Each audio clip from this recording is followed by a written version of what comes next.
ang nakatakdang mag-host ng Asia-Pacific Economic Cooperation sa susunod na taon. Kaugnay nito ay gumastos na agad ang Peru ng $120 million bilang paghahanda para sa APEC 2016. Ang karagdagan detalye ay hati ni George Bandola live.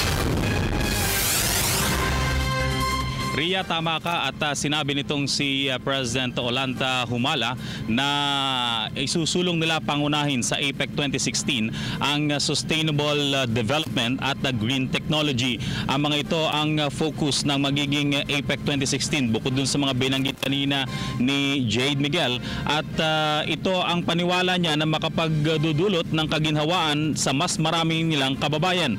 Samantala sa napakapambihirang pagkakataon ay pinaunlakan ang ilang piling media na makapanayam ng personal itong si President Humala.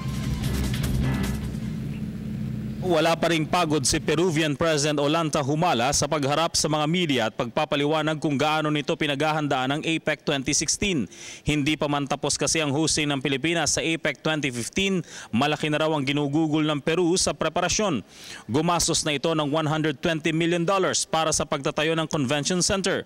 Bumuo na ito ng isang highly technical foreign affairs team na aalam ng mga pangangailangan pa ng mga bansang kasapi ng APEC.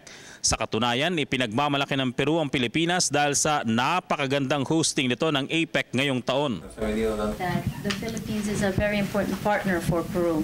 Secondly, I want to compliment you on the hospitality that we have received from the government and from the peoples of the Philippines. We noticed that there has been a lot of effort put into organizing the APEC summit. Ayon kay Humala, ngayon pa lang ay hinihiling na ng Peru na maging bahagi ng Trans-Pacific Partnership ang bansang Pilipinas.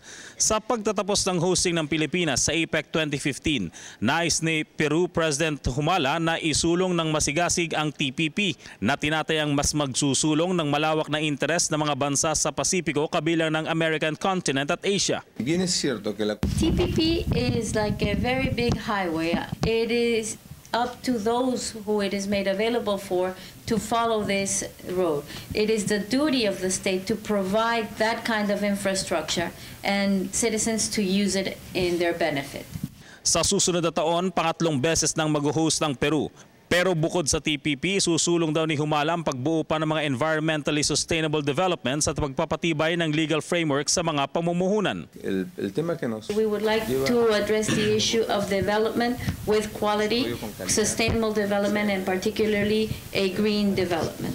Legal stability and certainty that we can provide and additional regulations that we have to pass. At ang pagsisiguro ng partisipasyon ng tinaguriang Pacific Alliance. Kaya sa susunod na taon, ang 21 economic leaders kasama siyempre ang Pilipinas ay mapupunta naman sa Peru.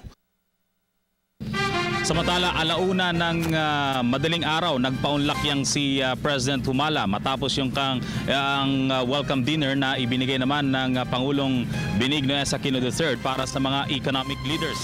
Samantala, dahil sa host nga ang Pilipinas ng 2015, hindi pa rin po dito natatapos ang partisipasyon ng Pilipinas. Actually, sa November 24 to 25, base sa APEC calendar, ay may magaganap pang APEC Typhoon Symposium na pangungunahan naman ng APEC Policy Partnership on Science and Technology Institute.